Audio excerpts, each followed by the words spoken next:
नमस्कार, एक बार फिर से स्वागत है आप सभी का एक बड़े ही इंटरेस्टिंग टॉपिक के साथ में। इंग्लिश के पार्ट को पढ़ाने की सरल और प्रभावी प्रक्रिया क्या हो सकती है। ये जो वीडियो है खासतौर से डिजाइन किया गया है गवर्नमेंट स्कूल टीचर्स के लिए और जो हिंदी मीडियम स्कूल्स हैं उनके टीचर्स के लिए। इसीलिए हमने इंग्लिश की बात करें, लेकिन फिर भी हम हिंदी में इस पीपीटी को तैयार किया है ताकि ये बड़े आसानी से समझ में आ सके। बच्चे खुद भी इस वीडियो को देख के इसको इम्प्लीमेंट करके अपने अंदर इंप्रूवमेंट कर सकते हैं। सबसे पहले जब हम पाठ को पढ़ाना स्टार्ट करते हैं, किसी भी चैप्टर को पढ़ाना स्टार्ट करते हैं, तो एक वार्म अप एक्टिविटी से हम शुरू करें उस ताकि बच्चे का इंटरेस्ट इसके अंदर आ सके, हम बच्चे में इंटरेस्ट क्रिएट कर पाए, रुचि जगा पाए। सबसे पहले हमें क्या करना है कि पाठ से जुड़ा कोई एक छोटा सा सवाल या उसको कोई चित्र दिखा सकते हैं, कोई एक क्वेश्चन पूछ सकते हैं या फिर उनको एक पिक्चर दिखा सकते हैं। अगर हम फॉर एग्जाम्पल लें द टाइनी टीचर एक चैप्टर है, अगर उससे रिलेटेड हम कोई बात करें, have you seen ants, what do they do. क्या आपने कभी बच्चे अगर डिफिकल्टी महसूस करें तो उसमें हिंदी में बताने में कोई हेजिटेशन ना रखें। क्या आपने कभी चींटियों को देखा है, वो क्या करती हैं।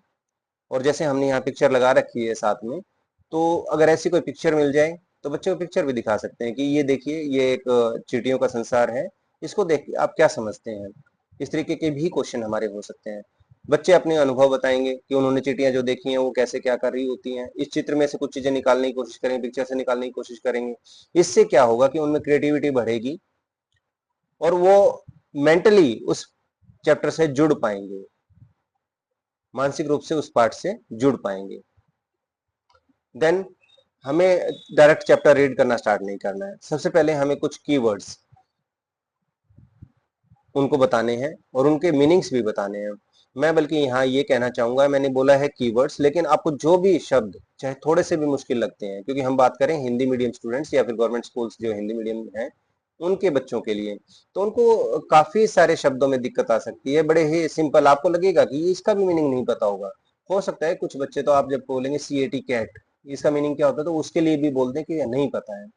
तो इस चीज के लिए भी हमें तैयार रहना है। और कुछ ऐसे शब्द जो बार बार से रिपीट होते हैं चैप्टर के अंदर, ऐसे वर्ड्स को हम निकाल लेंगे, उनके मीनिंग भी बच्चों को बता दें।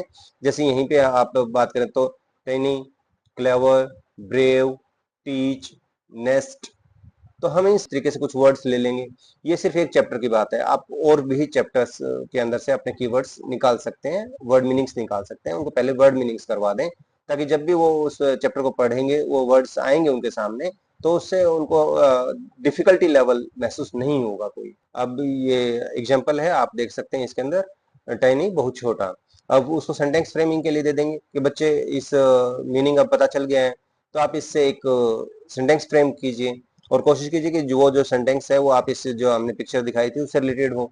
तो बच्चा क्या करेगा, एक सेंटेंस बनाएगा, an ant is a tiny insect, कोई और भी हो सकता है, this ant is very tiny, ये भी हो सकता है, कुछ और भी उनके पास सेंटेंस हो सकते हैं।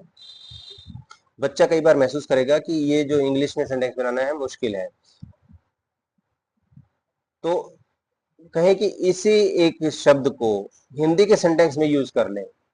जो चींटी है वो एक बहुत ही टाइनी कीट है, जीव है।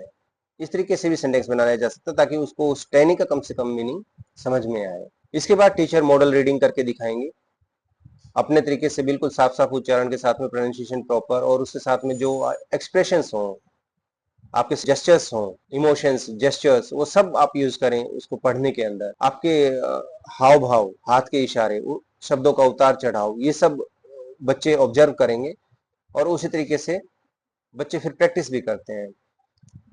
इससे बच्चों को क्या पता चलेगा कि अप डाउन कहाँ होता है, उसका जो शब्दों का प्रवाह क्या रहता है, भाषा का प्रवाह क्या रहता है। क्योंकि हम देखिए, वो भी जैसे हमारे नदी बहती है उसी तरीके से हमारी भाषा भी एक तरह से बह रही होती है। उसमें कहीं ऊपर जाएंगे, कहीं नीचे आएंगे, लहरें आती रहती हैं, उसी तरीके से हमारी लैंग्वेज के अंदर अप डाउन आते रहते हैं। तो सब बच्चे ऑब्जर्व करेंगे और उसी तरीके से वो खुद भी प्रैक्टिस करेंगे। देन एक कोरस रीडिंग, सभी बच्चों को इकट्ठा पढ़ने के लिए बोले, उसमें शोर होगा। और अगर लैंग्वेज की क्लास में शोर ना हो तो मजा ही क्या। वो शोर जरूर होना चाहिए कि लैंग्वेज की क्लास में हम चुप रहने के बोलते हैं और साइंस की क्लास में हम बोलने के लिए बोले, तो ये दोनों ही चीजें गलत हैं। जहाँ पेन का यूज है मैथमेटिक्स के अंदर, वहाँ पेन का यूज होना चाहिए। जहाँ टंग का यूज है लैंग्वेज क्लासेस में, तो वहाँ टंग का यूज होना चाहिए।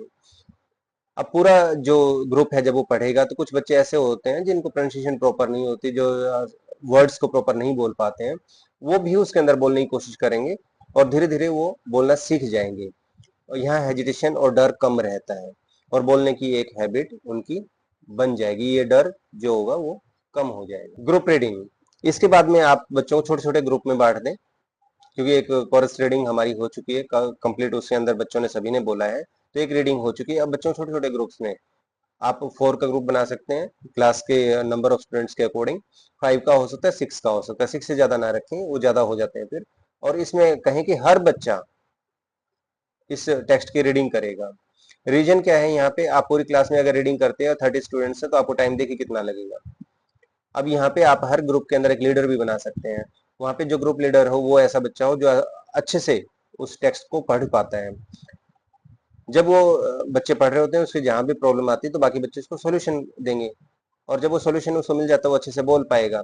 इसको एक तरह से कोऑपरेटिव प्रैक्टिस ये रहेगी और एक दूसरे के कोऑपरेट करके बच्चे अच्छे से इसमें रीडिंग कर पाएंगे। सभी बच्चों को, जो बच्चा एक पढ़ रहा है उसके साथ साथ बाकी बच्चों को भी एक चीज खास तौर से करें कि आप सब सुनेंगे और इसकी मिस्टेक्स निकालेंगे, जहां जहां मिस्टेक्स होती हैं उसको बताएंगे। तो एक बच्चा दूसरे की गलतियां निकालने में माहिर होता है। जैसे ही होगा तो उसको बताएंगे आप ये मिस्टेक की है, आप ये इम्प्रूव करो, वो इम्प्रूव करके बोलेगा तो उस सुधार काफी अच्छा आने की संभावनाएं रहती हैं। इसके बाद आते हैं इंडिविजुअल रीडिंग के ऊपर। अब बच्चों को अलग अलग बैठाएंगे, अलग अलग से वो बच्चे पढ़ें। जहां कहीं प्रॉब्लम आती है आप बिल्कुल ओपन रहें कि आप कहीं भी मिस्टेक, कहीं भी आपको प्रॉब्लम आती है तो आप सीधे मेरे पास आए, पूछ सकते हैं, कोई डरने की, कोई हेजिटेशन करने की बिल्कुल कोई जरूरत नहीं है। आप सीधे सीधे मेरे पास आए, इसमें आपकी कोई पनिशमेंट आपको नहीं मिलनी है। लेकिन कहीं भी उसके ऊपर प्रेशर में लाके ना पढ़ाएं, उसका इंटरेस्ट क्रिएट करके उसको पढ़ने दें।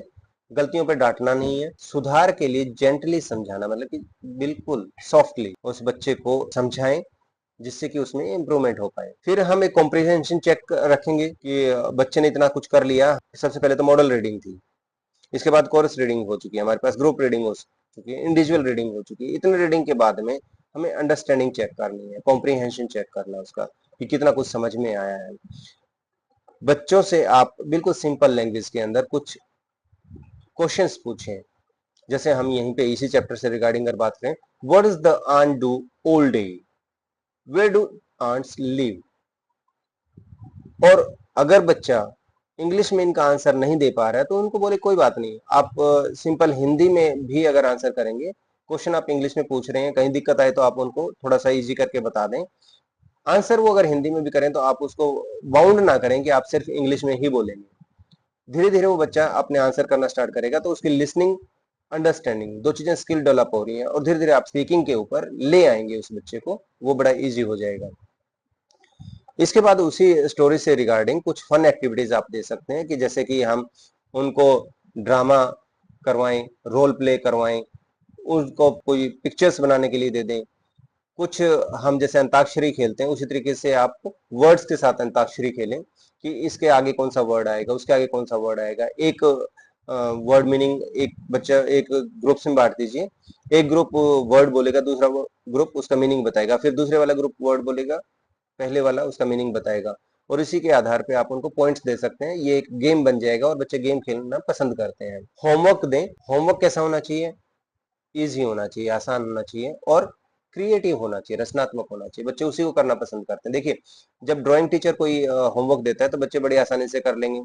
लैंग्वेज टीचर या साइंस टीचर जब देते हैं तो बड़ी मुश्किल से उनका होमवर्क पूरा होता है, क्योंकि उसमें उसका इंटरेस्ट होता है ड्राइंग में, और साइंस और लैंग्वेज में वो इंटरेस्ट क्रिएट नहीं कर पाते हैं। इसीलिए आपको इजी और क्रिएटिव होमवर्क बच्चे को देना है, ज्यादा होमवर्क नहीं देना है। हर टीचर की ये कोशिश होती है कि मैं भी बच्चे को होमवर्क दे दूं, मैं भी बच्चे को होमवर्क दे दूं, लेकिन आप देखिए 6 सब्जेक्ट्स हैं तो बच्चे को एक एक करके वहां पे टोटल 6 होमवर्क मिल गए। अब वो बच्चा 6 होमवर्क करने के बजाय क्या करता है कि एक दो करने की बजाय वो 6 के 6 को छोड़ देता है। इससे हम ये भी रखें कि ये डेज फिक्स कर लें, इसमें ये सब्जेक्ट से होमवर्क मिलने हैं, इसमें इस सब्जेक्ट से होमवर्क मिलने हैं। और अगर हर रोज देना भी है तो कुछ ऐसा दें कि बिल्कुल छोटा हो और क्रिएटिव हो।